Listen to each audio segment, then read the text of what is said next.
On June 1, Ukrainian intelligence sources revealed a clandestine operation that could mark one of the most daring maneuvers of the war so far. Known as Spiderweb, the mission had been in development for a year and a half, culminating in a surprise offensive on 5 Russian military airfields. Ukraine claims the strike took out 41 long-range bombers, critical assets of Russia's strategic air fleet, including the Tu-95 Mega Siemens, Tu-22M3, and even the ultra-rare Tu-160. These aircraft, integral to Russia's nuclear and conventional strike capabilities, were reportedly destroyed in an orchestrated drone assault. Ukrainian President Volodymyr Zelensky was said to have overseen the mission, with Vasyl Malyuk, head of Ukraine's security service, directing the execution. Remarkably, Ukrainian sources state all operatives emerged unharmed. Russia, for its part, quickly countered the narrative. The Russian Ministry of Defense acknowledged fires at airfields in Murmansk and Irkutsk, but insisted casualties were avoided and that the majority of drones had been intercepted. They reported limited damage. 2 Tu-95s and 1 In-12 transport aircraft, with the rest of the fleet intact or repairable.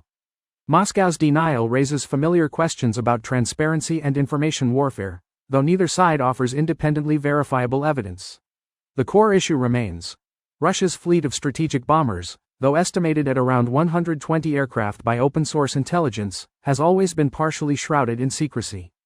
Operational readiness is another matter. Only 40 or so are believed capable of flight at any given time. If Ukraine's numbers hold true, the attack would severely undercut Russia's capacity to launch long-range strikes, both nuclear and conventional. Experts suggest that the hit would disrupt Moscow's air-launched missile capabilities, including the Kh-101 and Kh-22 systems that have long plagued Ukrainian infrastructure. Perhaps more telling than the damage itself is the method. The operation's success depended on meticulous infiltration.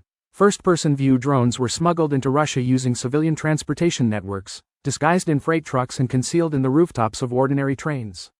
These unmanned aerial vehicles remained dormant for months until a simultaneous activation triggered 117 of them to assault military bases across 5 Russian regions.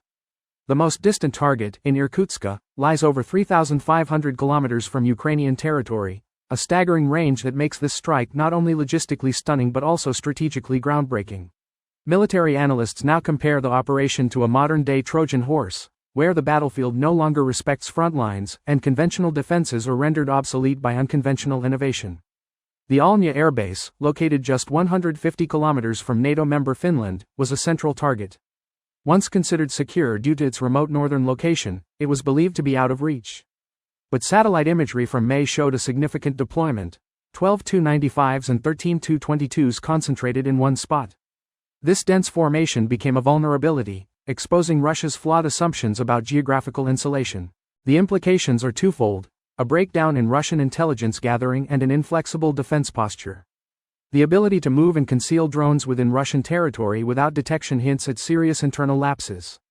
Moreover, the over-reliance on Russia's vast geography as a shield proved misplaced. Layers of security were either circumvented or non-existent. This oversight now casts doubt on the credibility of Russia's counterintelligence apparatus. If Ukrainian claims are even half accurate, the Kremlin faces a triple setback.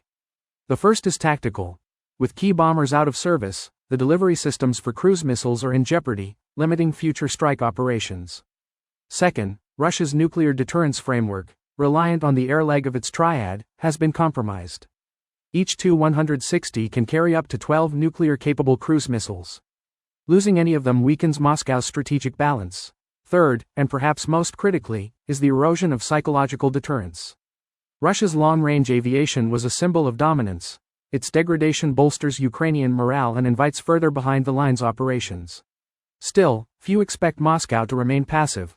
Retaliatory strikes are anticipated, and Russia may escalate with heavier conventional weaponry, including thermobaric explosives and rapid saturation missile attacks.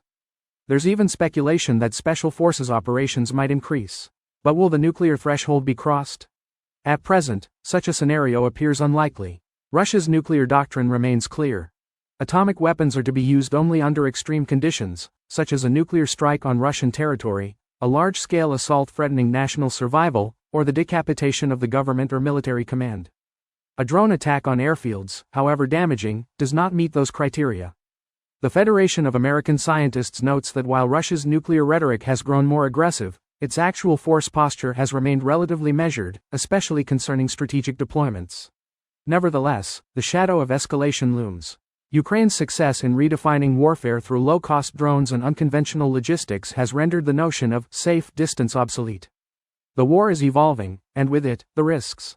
Moscow may respond with overwhelming force, but the door to a larger, more destabilizing conflict remains ajar. Both nations now face the same grim reality.